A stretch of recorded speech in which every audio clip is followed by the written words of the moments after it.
কাল সারাটা দিন এতটা পরিমাণে ব্যস্ত ছিলাম, তোমাদেরকে ঠিকঠাক আপডেটই দিতে পারিনি। তোমরা তো দেখলে একটা আইসক্রিম ফ্রিজ আনা হয়েছে, সেই ফ্রিজটা ঢুকাতে গিয়ে সব কিছু এলোমেলো করা হয়েছে, কারণ ফ্রিজটা অনেকটাই বড়, তাই সবাই মিলে গোছাচ্ছে।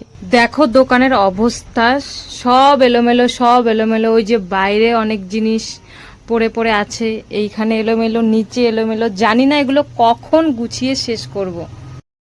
আর এদিকে আমার হাল তো বেহাল। সকালে খেয়েছি পান্তা ভাত, আর এত পরিমাণে গলা শুকিয়ে যাচ্ছে, আমি থাকতেই পারছি না। এই পাশে ফ্যান নেই, এমনিতে আমার প্রচন্ড গরম লাগে, ঘেমে তো একাকার হয়ে যাচ্ছি।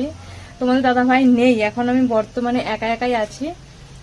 আর যাই হোক, মোটামুটি গুছিয়ে ফেলেছি। আজকে সারাটা দিন দোকানের পেছনে গেছে। এই দোকানের ছোট ছোট মালগুলো গোছানো যে এতটা চাপ, আমি যদি আজকে না আসতাম তাহলে কখনোই বুঝতে পারতাম না। তোমাদেরকে পরের মিনি ব্লগে দেখাবো যে আমাদের দোকান গোছানোর পরে কিরকম লাগছে এখন।